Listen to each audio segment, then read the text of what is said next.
नमस्कार मंडळी, Priya's magical kitchen मध्ये तुमच्या सर्वांचे खूप खूप स्वागत। काहीतरी गोड आणि वेगळे खावेसे वाटले तर जिभेवर एक चव रेंगाळते, ती म्हणजे गुलाबजामुनची। चला तर मग सुरुवात करूया गुलाबजामुन रेसिपीला। आता मी इथे 200 ग्रॅमचं गीठचं मिक्सचर घेते। मी गीट्स पासून बनवते गुलाबजामुन झटपट होणारे। आणि मी इथे पाऊण कप दूध घेतलेलं आहे। दूध आपल्याला एकदम टाकायचं नाहीये, हळूहळू टाकायचंय। आधी हे गीठचं थोडंसं असं गुठळे वगैरे फोडून घ्या, थोडंसं व्यवस्थित कालून घ्यायचं। सगळं मोकळं झालं की त्याच्यामध्ये थोडं थोडं दूध टाकायचं आपल्याला, एकदम दूध नाही टाकायचंय। हे 200 ग्रॅम आहे, थोडं थोडं दूध।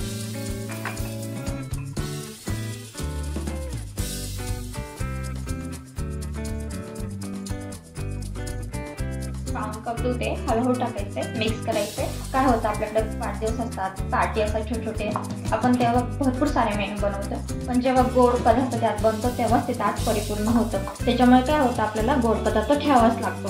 पण काय होतं, आपण कंटाळा करतो गुलाबजामुन वगैरे करायचा किंवा दुसरा कुठलाही गोड पदार्थ करायचा।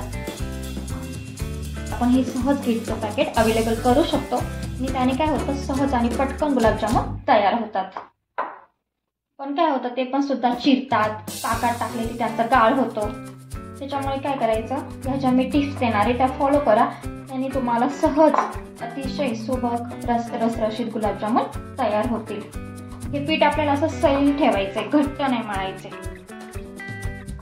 असं। आता ते सैल वाटेल तुम्हाला, पण जेव्हा ते आपण 15 ते 20 मिनिटं त्याला रेस्ट करणार आहोत, त्याने ते अतिशय फुगून येतं आणि व्यवस्थित तयार होतं, त्याचे गोळे बनतात। असं सैल ठेवायचे आपल्याला हे पीठ। ही खूप महत्त्वाची टिप्स आहे गुलाबजामुन बनवताना। ही खूप फुगत चालतं आणि अतिशय छान गोळे बनतात, ज्यांना चिरा पडत नाही आणि गुलाबजामुन आपले सहज वळले जातात। बघू शकता, असं सैल ठेवा। आता हे आपण 15 ते 20 मिनिटं रेस्ट करूया। आता आपण गुलाबजामुनचा पाक बनवते, त्यासाठी मी कढई ठेवली करण्यासाठी। त्यात टाकते 600 ग्रॅम साखर आहे माझी। साधारण माझे असे 3 बाउल भरले आणि 650 ग्रॅम पाणी। हलवून घ्यायचं आपल्याला, व्यवस्थित मिक्स करून घ्यायचे ते, जेणेकरून काय होईल, साखर पूर्ण अशी विरघळली गेली पाहिजे, तोपर्यंत आपल्याला ते होऊ द्यायचे। आपल्याला साखर विरघळेपर्यंत हलवत राहायचंय, एक 5 मिनिटं लागतील साखर पूर्णपणे विरघळून द्यायची आपल्याला।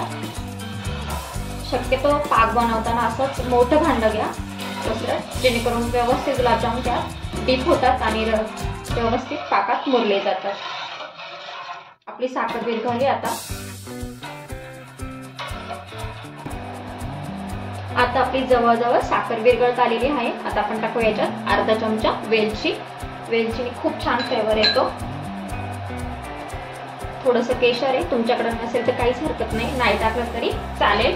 वेलचीने खूप छान फ्लेवर येतो गुलाबजामुनच्या पाकाला। थोडंसं मिक्स करून घ्यायचं आणि अजून एक 5 मिनिटं बॉईल होऊ द्यायचे। आपल्याला खूप असा घट्टसर पाक नाही करायचा आहे, फक्त अजून 5 मिनिटं। एक तारीच पाक आहे गुलाबजामुनसाठी। 5 मिनिटं बॉईल होऊ दिले मी आणि अशा पद्धतीने आता आपला पाक तयार झालेला आहे। आता आपलं हे मिक्सचर 15 ते 20 मिनिटं भिजलेलं आहे। तुम्ही बघू शकता किती फुगलं आहे। व्यवस्थित मळून घ्यायचं सॉफ्ट सॉफ्ट, जेणेकरून आपले गुलाबजामुन खूप छान होतं आणि त्यांना चिरा देखील पडत नाही।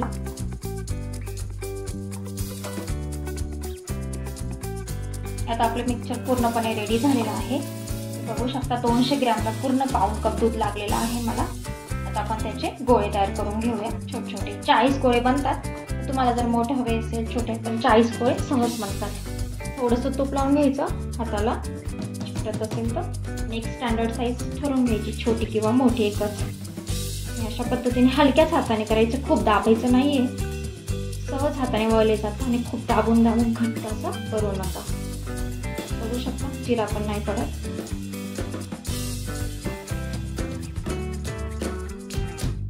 असे सर्व गुलाबजामुन आपण आता वळून घेऊया।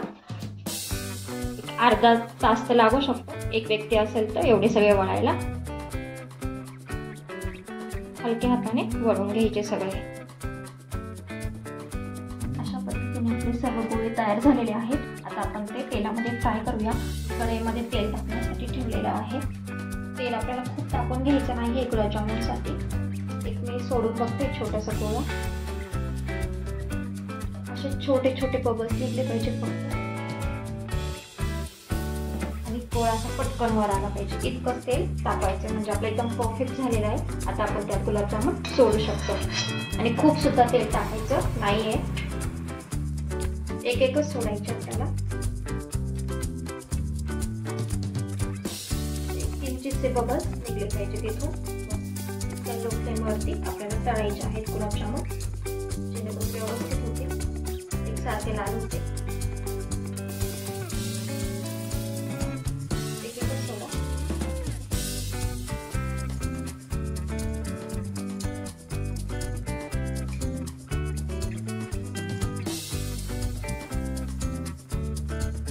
गुलाबजामुन हा सर्वांनाच आवडतो, लहानांपासून मोठ्यांपर्यंत।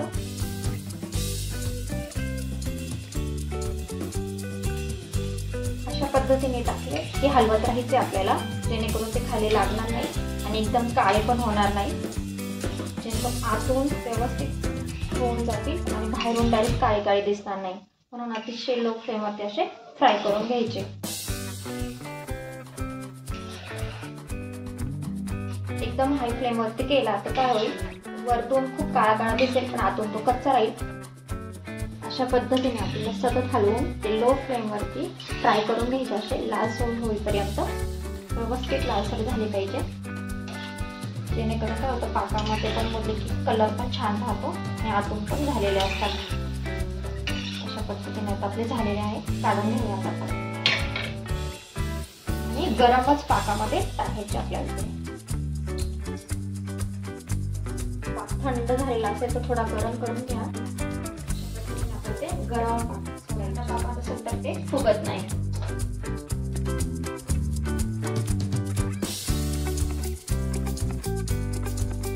अशा पद्धतीने आता आपले दुसऱ्यांदा सुद्धा तयार झालेले आहे फ्राय करून, ते आपण आता पाकात टाकूया। जर दुसऱ्यांदा टाकायला तुमचा पाक थंड झाला असेल तर 1 मिनिटासाठी गॅस ऑन करून घ्या, गरमच पाकात सोडा। बघू शकता अशा पद्धतीने आपले सर्व रसरशीत मौसूद गुलाबजामुन तयार झालेले आहेत। अशा प्रकारे आपले गुलाबजामुन तयार झाले, बघू शकता पाकात देखील मुरलेले आहेत। दिलेल्या टिप्सने जर तुम्ही बनवले तर तुमचे देखील असेच रसरशीत मौसूद गुलाबजामुन तयार होतील। कापून दाखवते, बघू शकता आतून किती ज्युसी आणि सॉफ्ट टेक्स्चर आहे। नक्कीच बनवून बघा। आवडल्यास लाईक करा, शेअर करा, सबस्क्राईब करा, बेल आयकॉन दाबायला विसरू नका। पोट भरून नाही तर मन भरून